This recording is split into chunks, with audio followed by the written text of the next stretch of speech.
Okay, so this week we're gonna explore and take a look at. We're gonna kind of take a break from the 10 Sephirot. We will mention it a bit today, but I thought we could take a look at kind of just some more characters, the individuals who have basically revealed and taught the teachings that we've been speaking about, but also get a deeper understanding into some other aspects of Kabbalah. So other than looking at some individuals who kind of taught the world some of these ideas we've been covering, but also to look at maybe some ideas of the soul. When we get to the Arizal, Rav Yitzchak Luria, looking at how Kabbalah deals with this issue of the soul, the nature of the soul within people. And just kind of a very quick recap from last time. We looked at the last couple of weeks, the 10 Sephirot, these first two levels. The first level being Keter, Chochmah, and Bina. Some people put in the middle there, in between Bina and Chochmah, Da'at, which means knowledge. Essentially, depending on which interpretation you want to use, whether we're looking at the 10 Sephirot as a manifestation of God, or if we're looking at as a way for us as human beings to kind of understand how we can connect to the spiritual, or both. That top three revolves around the intellect, the brain, but also the concept of the divine plan, the stages with which God planned and processed the initial steps of creating the world. Right? In Proverbs, it talks about how the Torah is the blueprint for the entire world. And Kabbalists deal with this topic in many different levels, how all realms of truth are found within the Torah. Many of you may have heard of before, I've heard of Bible codes before, which is an interesting topic. Not necessarily linked into Kabbalah, but perhaps just another like mystical aspect where individuals say that the Torah predicted events that have taken place and will predict events that have taken place by looking at the way that letters and words are arranged in the Bible.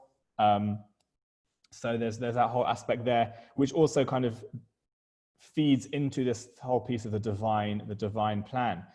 We then looked into how we turn then this idea of intellect, this idea of planning, into action, looking at chesed, gvura, or din, and tiferet. The way that we exist within the world can be, we have the ability to change and affect it. So rather than us being just robots that God puts into the world, we have free will, we have agency to change and to bring good into the world. Chesed, and we looked at where they were placed on this chart, both right and left. Tiferet looked at the concepts of truth within that, but also God's involvement within the world.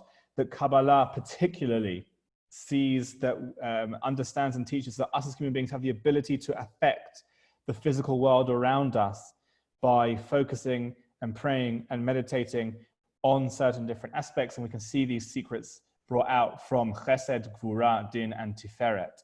We're going to kind of take a step back. I want to have a look at some of the pieces, the history behind some of these Kabbalistic teachings, some of the characters and individuals that have influenced the way that we teach and learn about Kabbalah. We're going to be doing it in two different ways. We're going to be looking at, I'm not going to be kind of going through dates and names and dates and names. There will be dates and there will be names, but I'll also take a look at some interesting texts for us to get a deeper understanding of some of the concepts that we've discussed, plus looking at some new things as well, and perhaps some controversies along the way. So we've mentioned before the key book when we're talking about Kabbalah is the Zohar, which in English means the book of splendor. Now, again, depending on who you're learning from and what their background is, they'll tell you some different interpretations of when it was written. The kind of traditional view is that it was written in 100 CE by Rabbi Shimon Bar Yochai, also known as Rashbi, who is believed to be buried on Har Meron, on Mount Meron in the north of Israel. And from a more of an academic perspective, right, the furthest back we can physically date this book is to the 13th century by Rabbi Moses de Leon, a Spanish rabbi who published the Zohar. He claimed it was written by Rabbi Shimon Bar Yochai. There is mention, okay, we get this in a second, this is a very important term, of something called the Merkava, okay, the Merkava, which in English translates to vehicle. The word Merkava appears in the book of Kings with the story of Elijah ascending to heaven. Here's a famous story that the prophet Elijah in the book of Kings 1 doesn't die, but instead he ascends to heaven in a fiery chariot. Interesting side point. Does anyone know what does Merkava mean in modern Hebrew? Anyone know Merkava? So in the Bible it means fiery chariot. In modern Hebrew, Merkava is used as the word used to describe a tank. Israeli tanks are all called Merkava something. So it's like, you know, if you're into languages, if you're into the evolution of language, to see how the biblical word Merkava then becomes tank is pretty fascinating. Anyway, so the Talmud talks about this idea that there is this Kabbalistic text called the Merkava, or the Merkava of Hashem, the Merkava of God. And Rabbi Moses de Leon said that this was actually the Zohar as written down by Rabbi Shimon Bar Yochai. These ideas were then taught by other rabbis. Rabbi Moshe Cordovaro of Tzvat, if you ever been to Tzvat before, you probably would have come into contact with some of his teachings and his landmarks in Tzvat. But also, probably the most famous, which we'll come to soon, is Rabbi Yitzchak Luria, also called the Ari or the Arizal. And a lot of what we understand as Kabbalah today kind of comes from the Ari.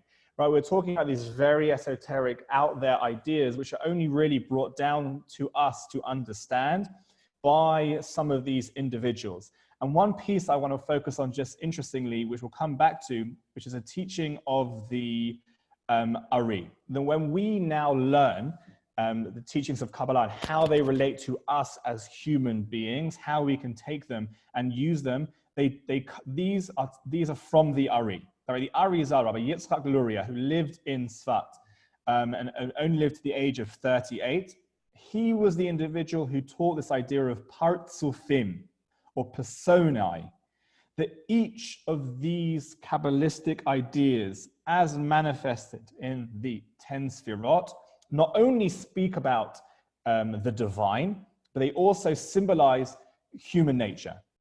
And not only that, but how our actions can impact the Sephirot, and that our actions can influence and channel this divine energy. Now, what's also fascinating that was introduced by the Arizal, the Kabbalistic teacher who lived in Tzvat, and if you ever next time you're in Israel, if you're in Israel now, you can go and visit his synagogue, is this idea of Shar Hagalgulim. The Arizal wrote a lot about the Jewish reincarnation. Now let me just share with you some of his teachings in terms of how he understands reincarnation within the Jewish context. He says the following, that and we'll talk about the soul in a moment, but understanding is that every human body has a soul that gives it a life force that brings it to life. Now, traditionally, the understanding was that each human, each person, each body had a soul, and then when that individual died, that soul then went on to the next, went on to Olam Haba, went to heaven, V'zeu, and that was it. The Arizal taught that actually souls, or the neshama, recycles. That a soul needs to reach 50 levels of purity, or 50 levels of spirituality in order to get to Olam Haba, in order to get to heaven. And he taught that in order for that soul to reach that level, it needs to reincarnate. That that maybe you could have certain individuals who in one lifetime would be able to give a soul the spiritual sustenance necessary to reach this 50th level. But the majority of us, and he included himself in his writings, they would need their soul to kind of come back and come back and come back. Now the teaching of 50, this 50 levels, the Chamishim, is an echoing of other Jewish teachings. For example, the teaching that of Shemitah year, that every 7 years in Israel, you have to leave the land fallow, you can't work the land. And then every 7 cycles of 7 years, the 50th year is called a Jubilee year of great celebration. And it's a coming together of the Jewish people. Same too with Sephirot HaOmer, where we count 49 days from Passover to Shavuot, and the 50th day is Shavuot.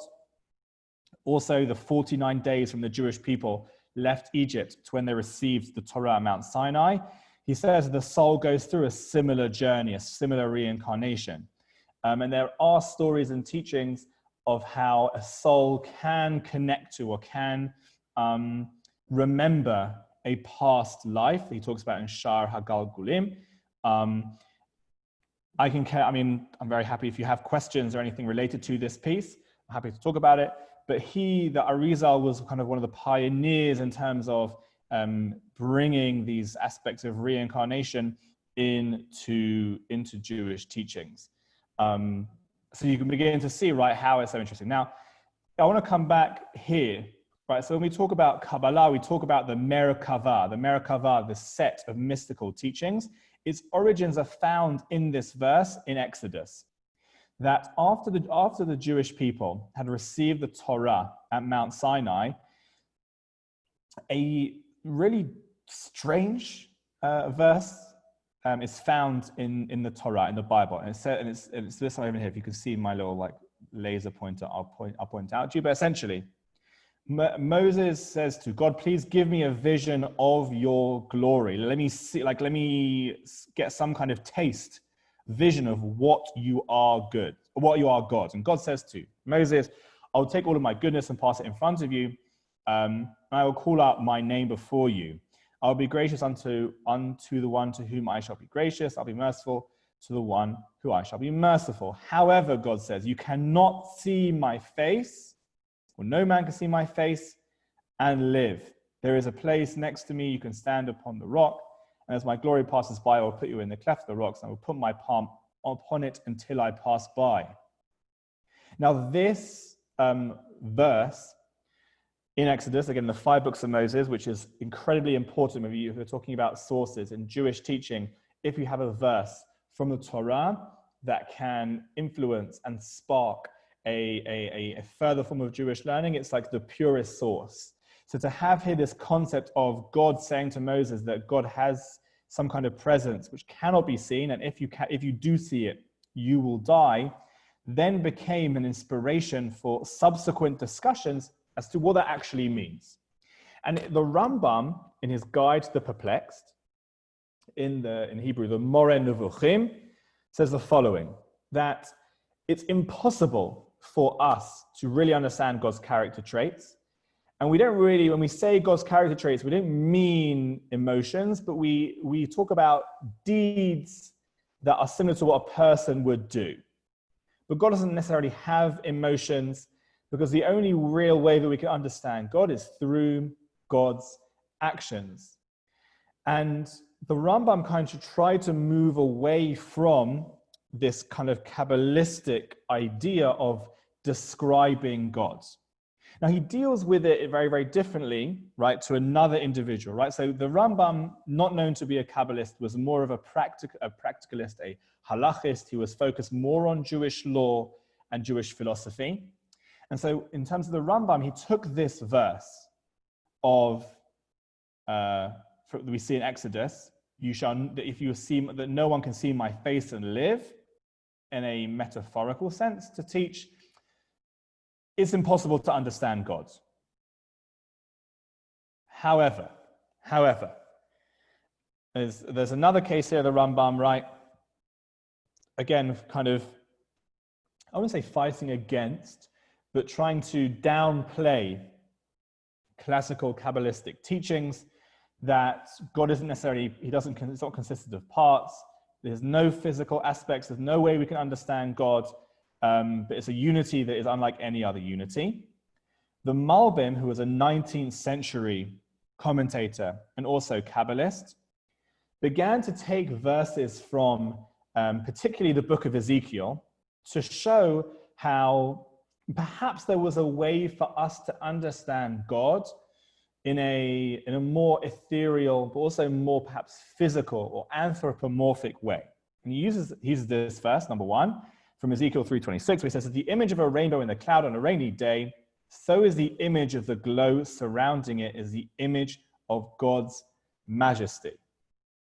Now, taking this piece, taking this particular prophecy, he begins to kind of lay the groundwork, or at least kind of reiterate what had been taught before, that there is a way for us to begin to understand God in a physical way. That there is some kind of glow. There is some way for us to interact with the majesty of God. There's another piece here. This is also, this is from the very beginning of Ezekiel. If you look particularly at the books of Ezekiel, also Isaiah, you begin to see very visceral, right, explanation, descriptions of God. Over here is another great one. He says that he, in the 13th year, whatever, this place, the heavens opened up and I saw visions of God. That Ezekiel, this prophet, sees God himself.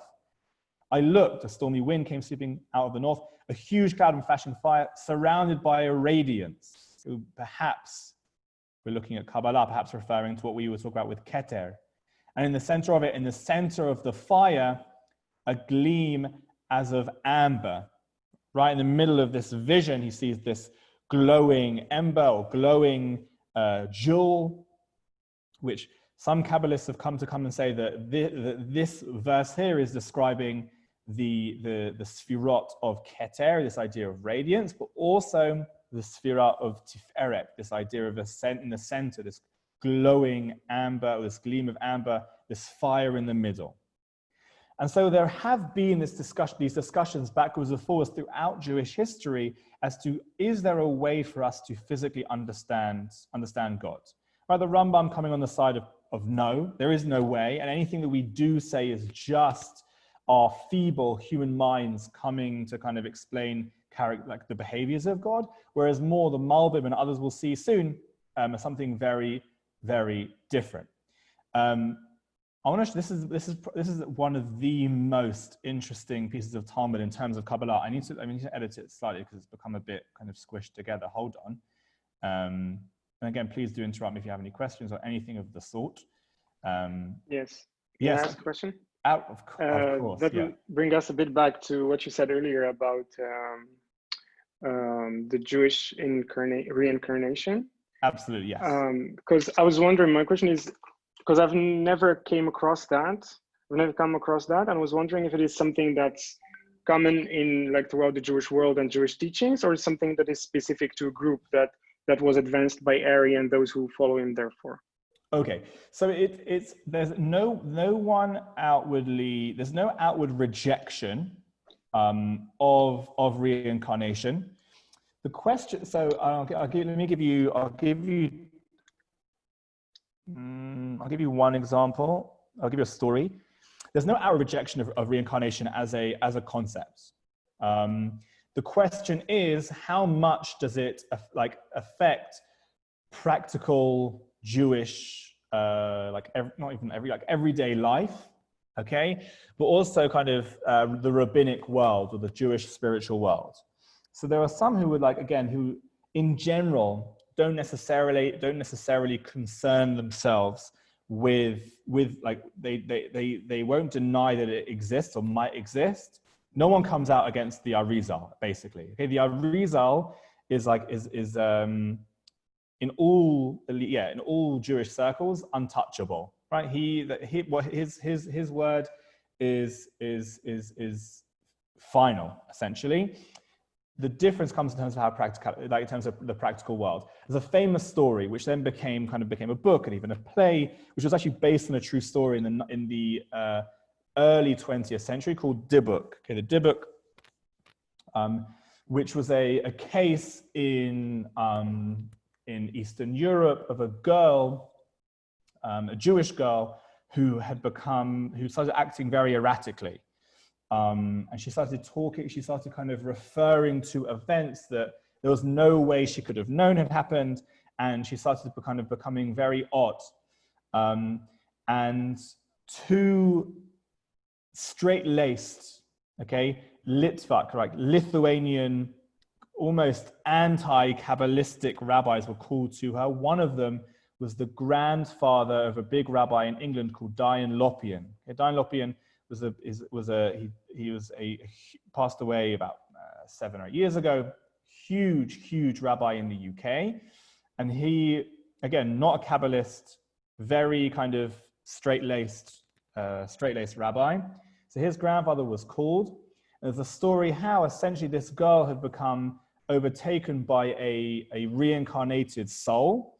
And this rabbi also, it was the Chofetz Chaim, Rav Yisrael Meir Kagan, also a very, very famous rabbi. Again, not Kabbalist necessarily, more of a halachist, interested in Jewish law, dealt with this particular case and noted it down, how they had to perform some kind of Jewish exorcism on this particular girl of a soul that was supposed to be reincarnated, but then was not reincarnated. I recommend you read the account and read the story. But also, in terms of, there are certain Jewish prayers also that we say, that kind of link to or talk about this idea of reincarnation, right? That we aren't necessarily complete. If you look at, for example, the works of the Ramchal, Rav Moshe Chaim Luzzatto, which we'll come to maybe a bit later, he also talks about how there are like certain levels, right, that a soul has to get to, and he goes through every single level, and there's certain behaviors that relate to each particular level. So the reason why, let's say, in a more kind of classical Jewish environment, one would necessarily learn about reincarnation is, number one, and again, actually, I keep on saying again, we'll get to. What we'll find is with certain Kabbalistic teachings, when we're looking at the history, they are influenced by either events that take place within the Jewish community or from outside the Jewish community. And because if there are certain teachings or practices that have now become similar to, for example, certain ideologies which classical Judaism would deem to either be idol worship or deem to be outside the pale of Jewish teaching, then that form of Kabbalistic teaching is downplayed. So because particularly, let's say in Hinduism, right, or even Buddhism, which more mainstream or orthodox Jewish worlds would regard this as idol worship, those Kabbalistic teachings don't get pushed to the forefront in terms of our Jewish learning. But they do exist, and they have existed for centuries. The same thing too with forms of meditation and other pieces like that. So that's the reason why we don't necessarily learn about it, but all mainstream Jewish rabbis, institutions, at least admit that it's a legitimate teaching, even though they don't necessarily focus on it. Cool. Sorry, that's of course a long-winded answer. Okay, so there's again, we're coming back to this idea of the history of mystical teachings within Jewish texts. And here we have a piece of the Talmud Chagiga 14b, which is written again in the, it's written in the 5th century, right? 5th, 6th century, relating a story of 4 different rabbis. And they're talking about how they enter into the Pardes, which literally means orchard, but also could perhaps also mean paradise, similar to Garden of Eden. Basically, these 4 rabbis, Ben Azai, Ben Zoma, Elisha ben Avuya, and Rabbi Akiva, they're learning these secrets of the Torah. They're learning these mystical teachings. Rabbi Akiva, who was the most learned, most senior among them, was teaching them and said the following thing: that when you get to the upper world and you reach this pure marble stone, do not say mayim, mayim, although these stones might look like water, because it is stated, he who speaks, he who lies, shall not be established before my eyes, and essentially will not get into heaven.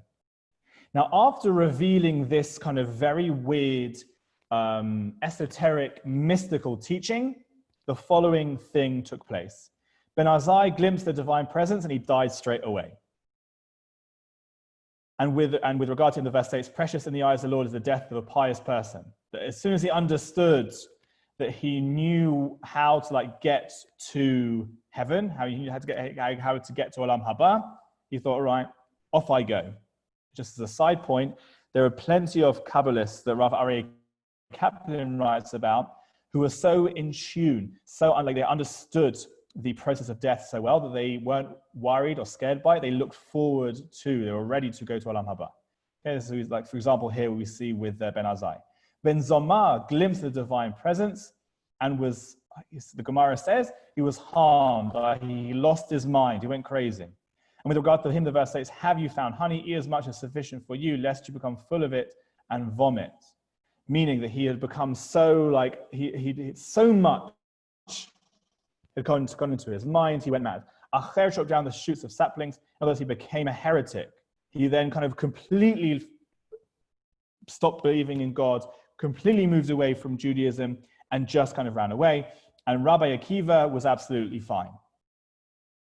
Now here we in the Talmud itself, right? If you're sitting and learning the Talmud, you don't get a lot of these examples at all. These are very fleeting. These examples of number one, rabbis sitting down and even talking about the existence of these Kabbalistic teachings. Number one, the question which we could look into is, well, what does it mean? What are they actually learning? In and of itself, this line from the Talmud then became the inspiration for dozens and dozens of different Kabbalistic works. What does it mean when you get to heaven? Or what does it mean the upper world? And what does it mean, these marble stones? Why is he talking about water, mayim? Why twice? Again, I could do an entire series on the relationship between water and Torah and Rabbi Akiva, whatever.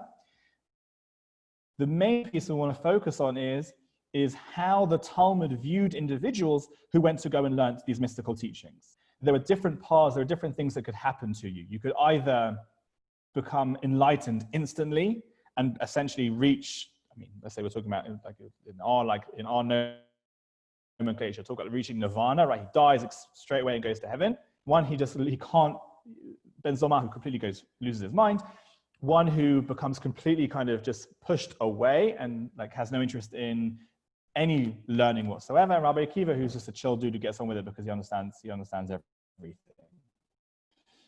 And so this becomes the blueprint for the way that the Jewish world kind of interacts with Kabbalah for centuries to come. Here is a piece, okay, that maybe perhaps begins to explain this idea of water. I thought maybe it'd be interesting just to have a look at it. What is this teaching of Rabbi Akiva? Why was this line something that drove someone crazy, made someone die straight away, and made someone a heretic? What does it mean? It comes from the Akedat Yitzchak, which is a commentary on the Torah, I think the 16th century, and he talks about the description of the Garden of Eden in the Torah. So if you're looking at the creation story, the creation description of the Garden of Eden, over there it talks about how there were different rivers that ran into and out from the Garden of Eden. It names those different rivers. And so it says the following: that when all the trees are described as pleasant to look at and good to eat, the two physically oriented life forces are referred to. Okay, he's talking about this again as the Garden of Eden. Remember, that God created these trees and said to Adam and Eve, you can eat from these trees, and that's absolutely fine. And the Akedat Yitzchak says that in this world, there is chomer, there is material, raw material, and nefesh. There is something that gives life to that raw material. And both of these are sustained by eating from these fruits. And with the force, the energy, what was feeding these fruits that give us life force are the four rivers that went into the Garden of Eden, which, if you read the biblical text of Genesis, talks about these four different rivers. Pishon, which he says is the urge to understand the why, the wherefore, the where, the when of rainfall, as similar phenomena. All of these natural phenomena are constant testimony to the glory of God. Number 2, the second river, Gihon, he says, symbolizes the ability to understand the earth, being a person of the earth, agriculture, farming, and food production. The third river, Hidekel, represents the ability to reason clearly, logically, and thereby arrive at the underlying reasons for things.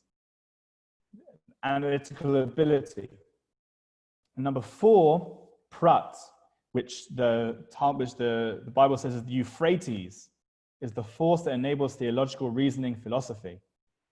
Many people drink from the waters of this river. Some become enlightened by it, others intoxicated by it, or are led astray spiritually. And so I brought this piece over here just to kind of give us maybe first of all a few different things. Number 1, the Akedat Yitzchak on this Talmud tries to explain this concept of water. And he says that the concept of water as was described by Rabbi Akiva can be split into four different categories. Those 4 different categories are the way that we intellectually interact, or even not even intellectually, completely interact within the world. And then if an individual completely understands and immerses themselves in these 4 types of waters, mayim, then they will have completed their mission in life. And it's the bringing together all these different pieces. And that every single thing is bound up and is found in the creation story, in the story of Genesis. And perhaps, right, and it begins to explain this is the reason for the different reactions of those 4 different rabbis, right? So you had the rabbi who went mad, who went crazy, who only drank from this water of Euphrates, just couldn't deal with it. The rabbi who just instantly knew what he needed to do and went to the well to come because he drank from all 4. Or the rabbi who only drank from some and then just kind of became imbalanced. And a famous kind of real world Jewish history example, again, a pretty famous story, is the example of the Shabtai Tzvi. Okay, Shabtai Tzvi was what became known as a false messiah. Born in Smyrna in 1626, Talmudic scholar, hugely charismatic rabbi and individual. He immersed himself in Kabbalistic teachings. And he began for various different reasons because of interactions that he had with individuals, particularly in Israel.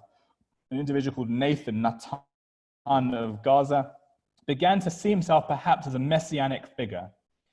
And because of that, he began to incorporate Kabbalistic teachings within some of the pieces that he was doing. For example, he held a wedding ceremony between him and a Sefer Torah. The him being, he thought he represented God, the Sefer Torah represented the Jewish people. He began to appoint for himself 12 different apostles to represent 12 different tribes. And he amassed a huge following. There was lots of other things going on in the Jewish world at the time, recovering from the Community massacres and other upheavals that had gone on. And people were looking out for a savior. There's an account here. I've sent you let me see if I've got it here. Yeah, I've sent you this. There's like an account here, an individual called Glukel of Hamelin, which we have. She writes about how the desperate situation of the Jewish people at that time. They were looking for a savior. And this guy, Shabtai Tzvi, comes along, hugely charismatic, begins teaching these really incredible esoteric teachings of Kabbalah. The story ends, he's captured by the Sultan of the Ottoman Empire and eventually is told either he has to convert to Islam or die, and he converts to Islam and his movement falls away. Now, because of Shabtai Tzvi's involvement in Kabbalistic practices, the general Jewish world, right over here, Rav Yaakov Emden and others, basically begin to downplay and move away from Kabbalah in general. As I was saying before, that Kabbalah was a very popular, it was very popular for people to interact with Judaism and to understand Judaism, understand the world, understand their spirituality. But because of Shabtai Tzvi and the tectonic impact it had on the Jewish people and the kind of pressure of leading rabbis at the time to move away from it. we then begin to see a resurgence of Kabbalah with rabbis, as I mentioned before, Rabbi Moshe Chaim Luzzatto, also known as the Ramchal, also died very, very young. We see often that a lot of Kabbalists die generally at a younger age compared to their contemporaries, who was known not only for his intelligence, but also for his incorporation of Kabbalistic teachings within a bunch of his works. I'd recommend reading Mesilat Yesharim, which I was saying before, kind of looks at the way that the soul can evolve every single time it is reincarnated. Now, just to kind of come back a bit, and again, please do like shout at me, interrupt me should you have any questions, anything like that, clarifications. I will come back. Let's take a look at some pieces from the Zohar. So we said before that in general, again, depending on who you're learning from and who's talking to you, I like try and take the kind of setting on the fence or like pluralistic. I'm a pluralistic rabbi. Although my training and my personal beliefs are within like the realm of modern orthodoxy, I'm a pluralistic rabbi. I educate and I teach from a realm of different perspectives, not only from the modern Orthodox world. And so in these sessions, I'm not just going to kind of give you just the one interpretation. For those of you who have maybe learned with Orthodox Kabbalists before, they may just teach you kind of the false, like Zohar, Shimon Bar Yochai, year 100 CE, written in a cave, blah, blah, blah, blah, blah, blah. But there are other pieces in there in terms of historically, whatever. The truth is, and this will come back to me, or like the idea we're talking about Tiferet, and we said the word is emet, like Aleph Mem Tav. The way that you come to an emet, the way you come to a truth, is by an incorporation and a listening to and an appreciation of all opinions and all sides. Doesn't mean that everyone is correct, but the only way you can hone your own truth is by listening to everyone, by being intellectually and academically honest with yourself and not closing off to any form of any ideas. Anyway, so look, he comes along and he reveals the Zohar, written in Aramaic, the most famous Kabbalistic work. Now, whereas most commentaries, it's a commentary on the Torah. And I'm going to give you an example of something of an interpretation that it gives. And this again will give us like another interesting way of like exploring Kabbalah through the Zohar. It says as follows: that in Vayikra, in Leviticus, the Torah states that if they follow his decrees, God will reward the Jewish people. But if you ignore these, right, then God will set his face against the people. I will discipline you sevenfold for your sins. I will scatter you among the nations. And at the chapter's conclusion in Vayikra, God says, yet even then, when they are in the land of their enemies, I will not reject them or ignore them so as to destroy them, breaking my covenant with them, for I am the Lord their God. Now, for us reading this particular piece, written in Vayikra, written in Leviticus, at least written a millennia and a half ago, 2 millennia, perhaps even 2.5 millennia ago, it's difficult to see this verse as not being deeply, deeply prophetic of the situation that the Jewish people find themselves in today, or found themselves in for the last 1,500, 2,000 years.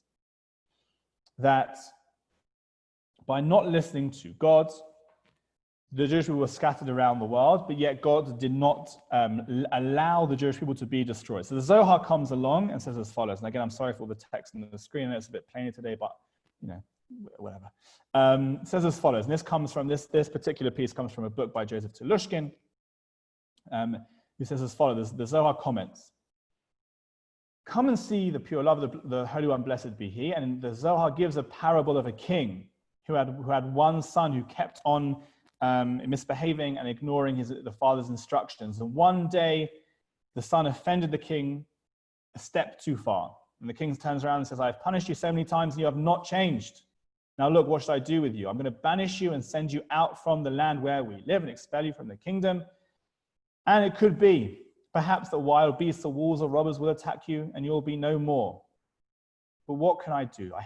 You have to leave. You have not learned your lesson. You have to go. So God said as follows to the Jewish people, Israel, what should I do with you? You have not listened to my commands. You've not heeded me. I have brought you fearsome warriors. I've punished you and punished you and punished you, yet you have not obeyed. And if I expel you from the land alone, I fear that packs of wolves and bears will attack you and you will become no more. But what can I do with you?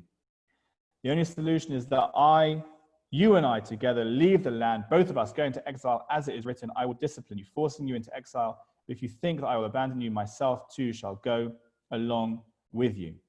Now this piece in the Zohar begins to kind of give an insight into not only the shared fate of the Jewish people in the world today, how that shared fate was ordained by God, how the Jewish people were and are still protected by God in exile, but also how it gives us an insight into how us as mere human beings can begin to have a deep effect on not only our individual fates, but our fate as a nation.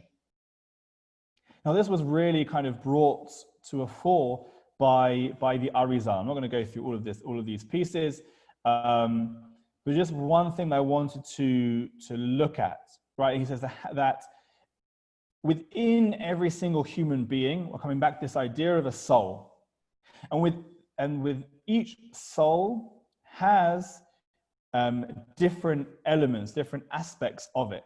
So he talks about here. He says that every soul God gave a nefesh, a ruach, a neshama, and a chaya. And each one speaks to a different way that we act, a different way that we behave.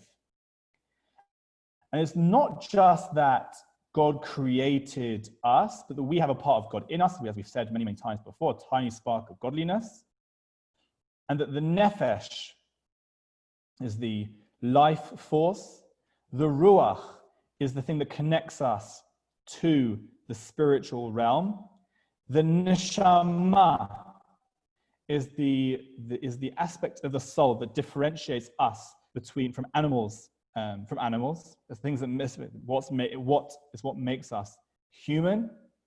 And the chaya, similar to the word animal, is these deep animalistic urges that we have, in which the neshama and the chaya are constantly fighting, are constantly at odds against each other.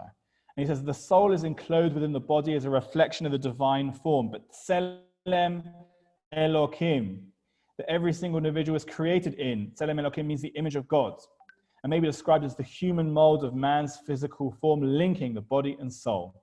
And this mold derives from the configuration of the Sephirot, right? The thing that houses our souls is what we've been studying as the 10 Sephirot, which form the structure not only of us, but also the world within which we live. That we are a microcosm for the world is a microcosm for the universe, and the universe in some way, as we described in Ein Sof, is the closest thing that we can understand as the manifestation of God within the universe. So I just want to recap, and I'll give some time for some further questions and to clarification of things that we kind of covered today. But I wanted to take you through and just show you some different characters, people, stories, and texts within the history of Kabbalah. And generally speaking, the idea of mystical teaching has been around as far back as Jewish literature, right? Whether it's this idea of looking at God's face and not living, the discussions between the Rambam and the Malbim of how we understand looking at God, whether it's this kind of weird esoteric stories that we find in the Talmud of the Merkava, studying these fiery chariot teachings of God and what that means and how they affect us. They are part and parcel of our Jewish heritage, similar to what we were talking about with the teachings of Gilgulim, of reincarnation.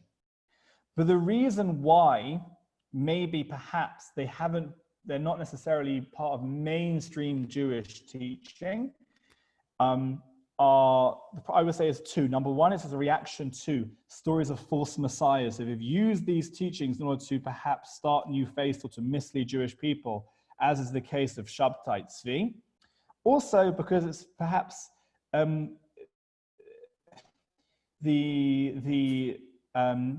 who make the decisions or those who have the most influence in the Jewish world fear that Kabbalistic teachings are too similar to controversial or idolatrous teachings of other faiths, and therefore choose to not push them to the fore. And therefore it's not something necessarily that we are familiar with. However, they exist. They are part and parcel of not only Kabbalah, but part and parcel of our religion, but also a way that we are able to interact with the world. This is again another way that this is practical Kabbalah. The way that we bring about change, like mystical, spiritual change in the world, is by channeling the configuration of the Sephirot, which are housed in the concept of the Jewish soul, by taking physical objects and imbuing them with spiritual meaning. Now that can be through various different pieces, various different acts, of whether it's prayer or meditation or whatever it is, different mitzvot, which we will speak about next time. What we'll begin to move on to next time is then to look at the future. We mentioned briefly the Messiah today and the divine plan. We'll begin to look at the way those things interplay as it relates to free will, as it relates to practical actions that we do and how that affects change within the world according to Kabbalah, and also taking a look, as I said before, the concept of Messiah, end of days, miracles, and all things like that. Thank you. Any questions, clarifications, anything before we end our session today? I'm gonna try and unshare my screen. I have a question. Absolutely. Since like all people are created from the same place, right? Why is it that this is only applicable to quote unquote the Jewish people? Like if we're all coming from the same place. So that's just my question. Okay, excellent question. So my answer to you is that it actually doesn't apply to all Jewish people.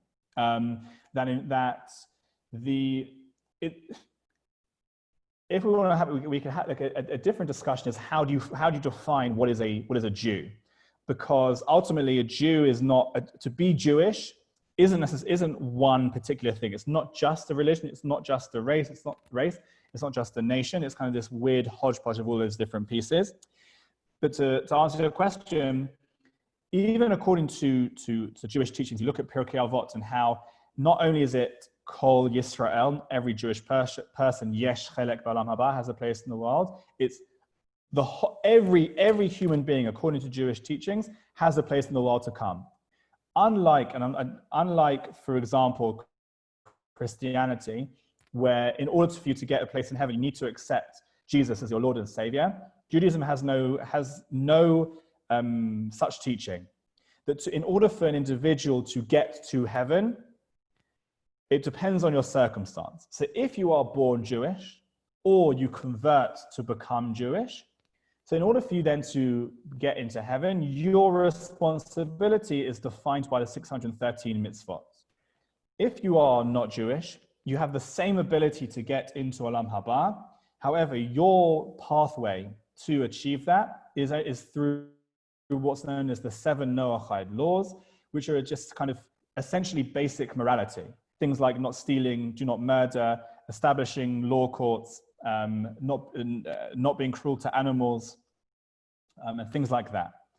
And even within the realm of Kabbalah, every human, regardless of they're Jewish or not, has the same soul. It's the way that that soul that interacts with the spiritual world that's different. It's like a difference. And again, so you, for example, you say you're studying medicine, the way that you would say that I mean, it's a super kind of like boiled down, but a brain surgeon and a heart surgeon, you would say they both save lives, but in very, very different ways. So the same too. So you have a different tool set, a different instruction manual. It's kind of looking to the same goal of saving someone's life or connecting to the spiritual.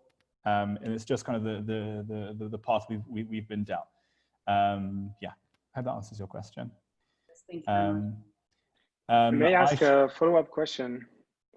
Absolutely.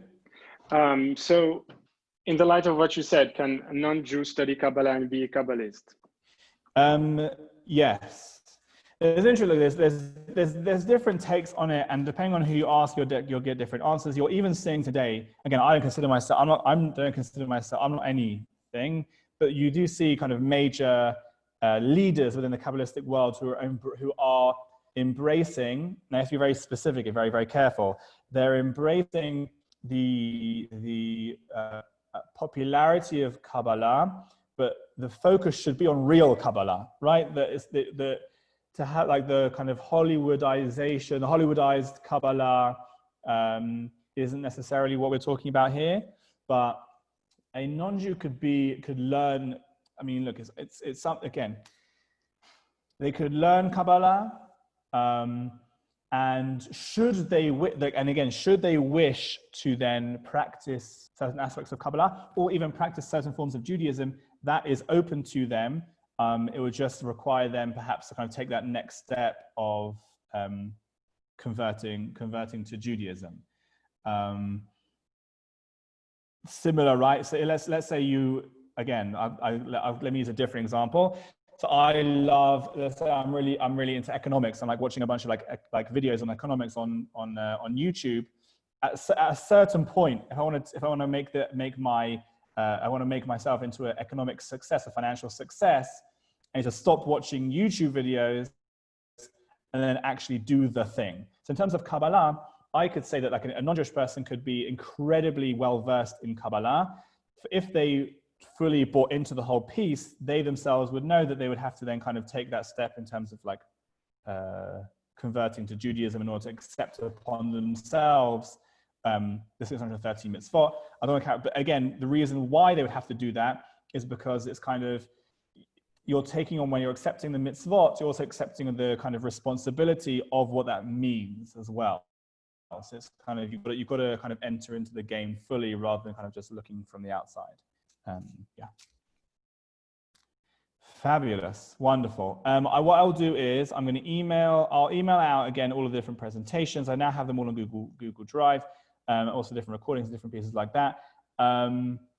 Wonderful. Have a wonderful, wonderful day and an excellent week, and I shall see you again. Thank you, Alan. Take care. Bye-bye.